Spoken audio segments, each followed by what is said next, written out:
Assalamualaikum warahmatullahi wabarakatuh. Selamat sore dan salam sejahtera untuk kita semua.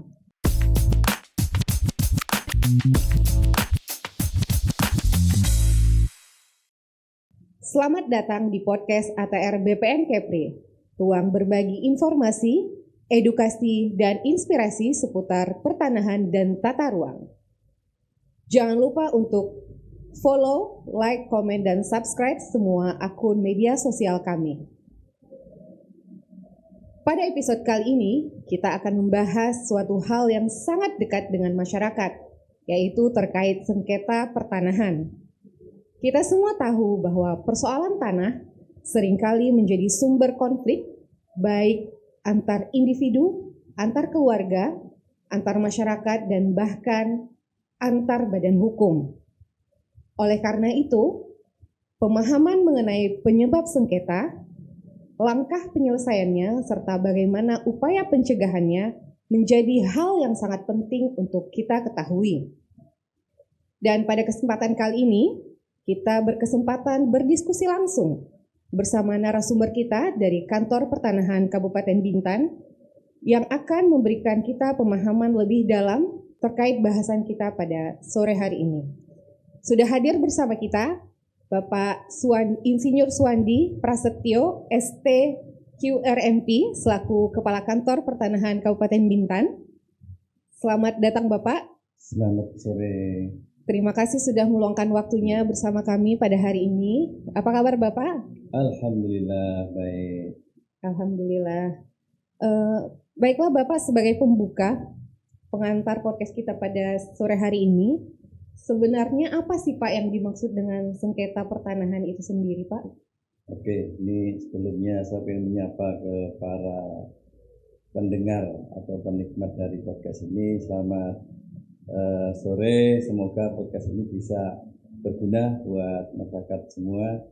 Nah, terkait topik hari ini mengenai sengketa ya. Iya betul. Nah, sengketa ini kalau sesuai dengan Permen ATR BPN tentang penanganan sengketa pertanahan, sengketa itu adalah perselisihan antara beberapa pihak, bisa perseorangan, bisa badan hukum, bisa instansi pemerintah.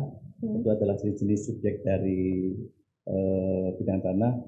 Nah itu skalanya masih kecil, jadi belum berdampak luas di masyarakat. Itu yang dimaksud sengketa. Itu sengketa ya Pak ya. Kalau lebih luas lagi itu namanya apa Pak? Nanti lebih lagi bisa menjadi konflik. Konflik. Ya, konflik pertanahan itu bisa skalanya lebih besar lagi daripada sengketa.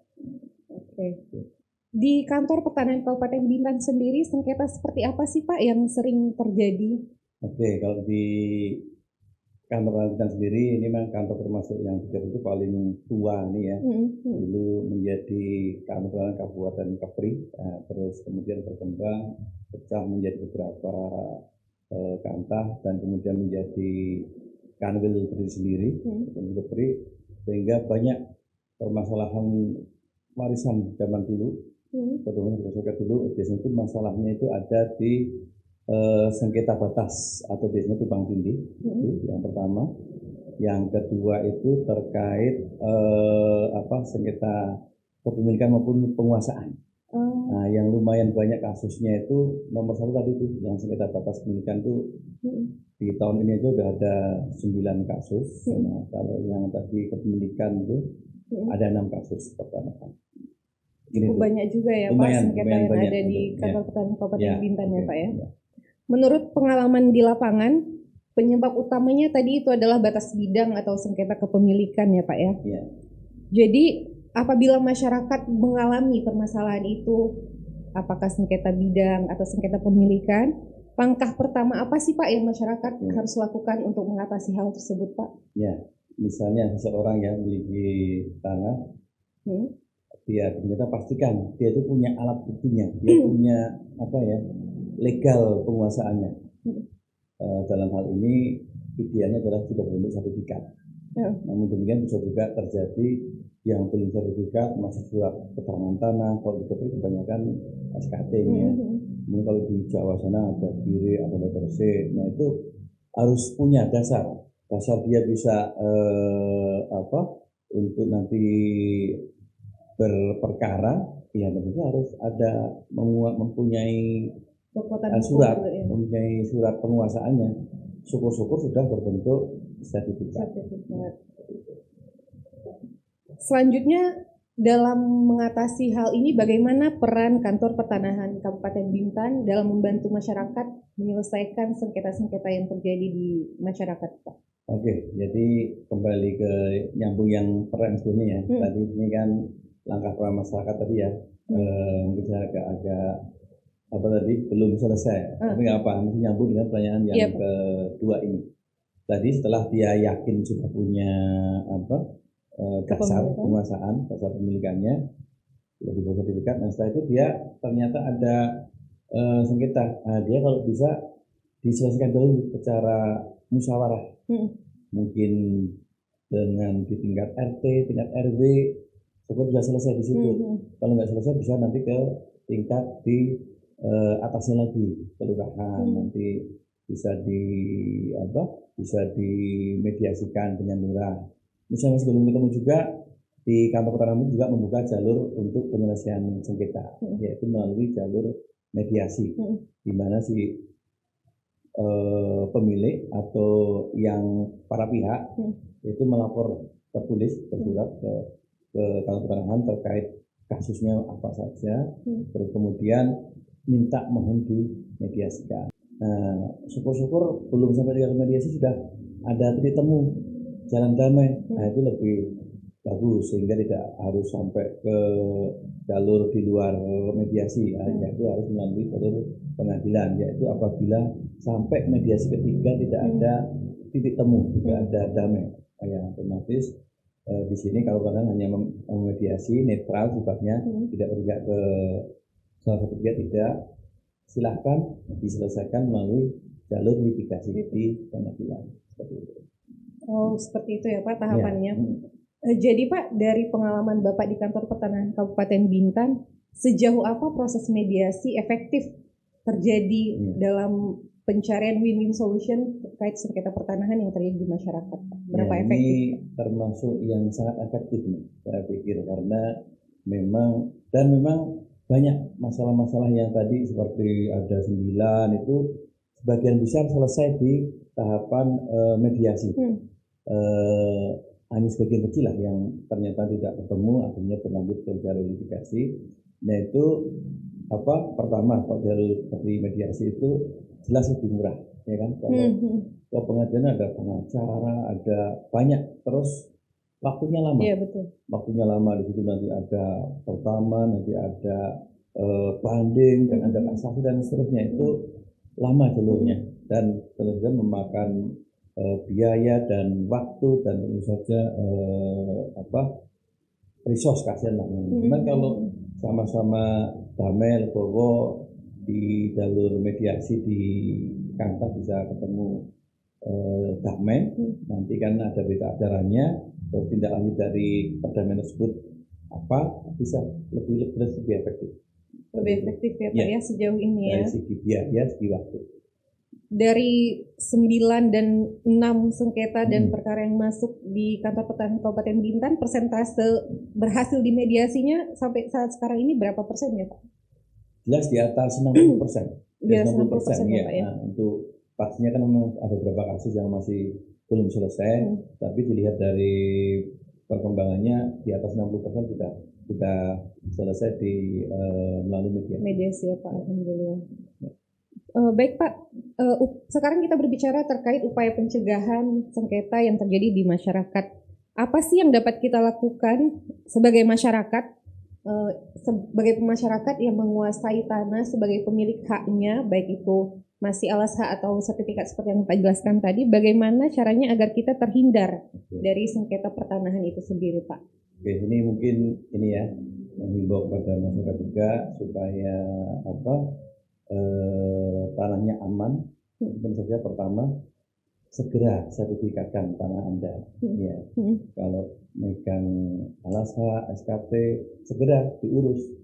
Nah untuk mengurus tersebut bisa melalui rutin datang kantor pertanahan, bisa juga melalui PTSL. Nah saat ini di 2026 Kabupaten Bintan memiliki target PTSL lumayan banyak, 1.000 ini kami distribusikan di 12 desa. Nanti bisa untuk jelas kalau melalui PTSL itu akan mengurangi sengketa pertanahan karena itu adalah program pemerintah, pertama gratis, masyarakat, kemudian kolektif di jelas nanti melibatkan dari desa, dari RT RW itu sehingga bisa selesai serentak dan saling koreksi karena di situ nanti ada pengumuman 14 hari di situ sehingga lebih menjamin untuk kepastian terhadap sertifikat PTSL-nya tersebut. Berarti program PTSL ini sendiri sangat membantu meminimalisir terjadinya sengketa pertanahan ini sendiri ya Pak ya? Adalah untuk meminimalisir memang pertama tadi harus segera disertifikatkan tanahnya, legalisasi dilegalkan dengan PTSL otomatis yang sporadik menunggu masyarakat datang ke daftar ke Kanta, kita datangin ke masing-masing desa lokasi tersebut sehingga tahun ini mungkin kalau dari rutin nggak nyampe 1.000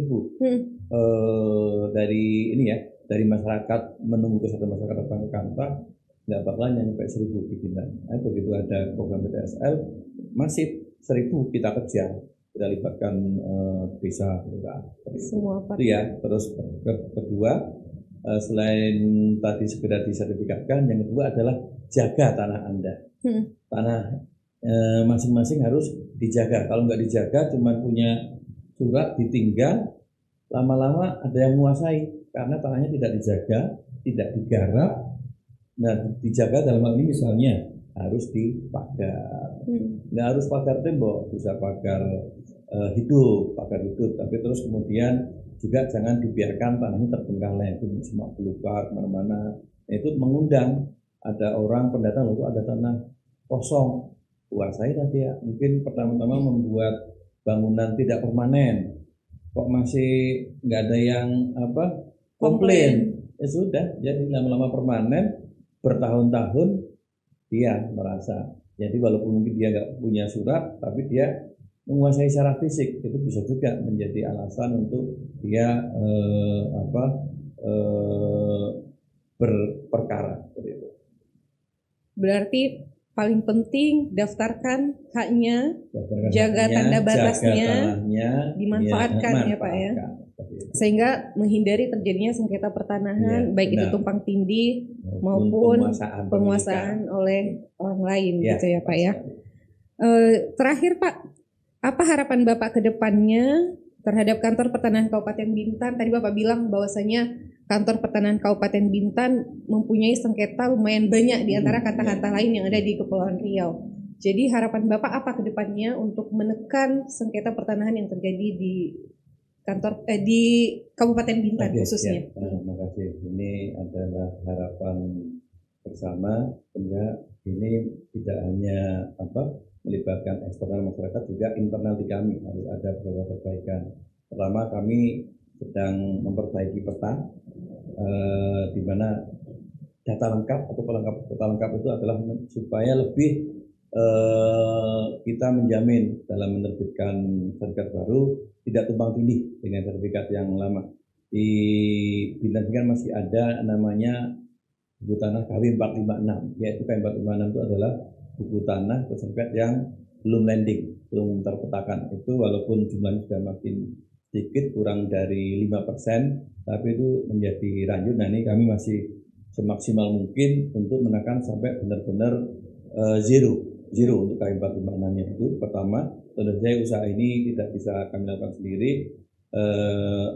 Pasti kami melibatkan di RT RW, di desa-desa, karena kadang-kadang tanahnya ada tapi pemohonnya nggak ada. Bisa jadi pemohonnya di Batam, di Jakarta, nggak pernah nengok. Yang tadi saya bilang punya tanah nggak pernah dijaga, nggak pernah dimanfaatkan. Itu apalagi tanahnya belum terpetakan, terus sertifikat lama. Nah, itu yang biasanya terjadi menjadi KW 456. Itu yang untuk perbaikan di peta. Yang kedua, saya juga menghimbau kepada masyarakat tadi untuk menjaga memanfaatkan tanahnya.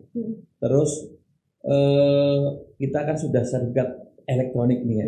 Terhadap sertifikat yang masih hijau-hijau, masih lama-lama itu segera diubah, dialihmediakan menjadi sertifikat elektronik. Tentu saja keuntungannya nanti akan mudah di tracking perubahan-perubahannya dengan aplikasi Sentuh Tanahku. Maka akan terbaca wallet di Sentuh Tanahku itu isinya adalah tanahnya di mana saja itu kelihatan. Kalau ternyata di tanah tersebut ada transaksi entah jual beli, pasang utang di bank atau hak tanggungan, ternotif di mana, di handphone di Sentuh Tanahku ini ternotif. Terus kemudian sudah sertifikat elektronik itu semuanya tervalidasi, karena syarat untuk berubah dari sertifikat lama menjadi elektronik adalah dilakukan validasi tekstual maupun validasi spasial, sehingga presisi atau ketepatan terhadap letak maupun terhadap data tekstualnya itu lebih terjamin. Itu ya kalau sudah elektronik. Terus tadi yang pertama mengenai peta, yang kedua itu di segera alihmediakan.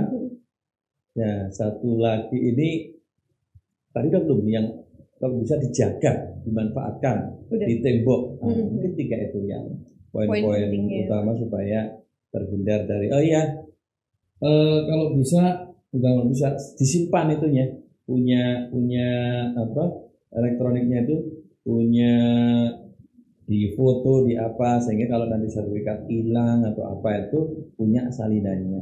Ya, salinannya mungkin disimpan di Google Drive atau apa, itu nanti lebih enak. Karena kalau dibilang sertifikat atau apa, atau pas nanti mau dibutuhkan nyari-nyari yang aslinya nggak ada, bisa pakai salinannya. Seperti itu. Ada backup-annya ya, ada Pak, backup-annya, ya. Baik Bapak, terima kasih banyak atas penjelasannya yang sangat bermanfaat dan informatif untuk kita semua.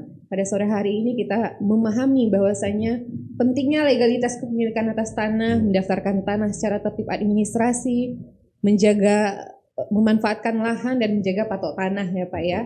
Dan serta yang terakhir menyimpan dokumennya di berbagai media agar ketika hilang dapat ada backup-annya. Terima kasih Bapak. Semoga bermanfaat bagi kita semua. Selamat sore dan selamat beraktivitas Bapak.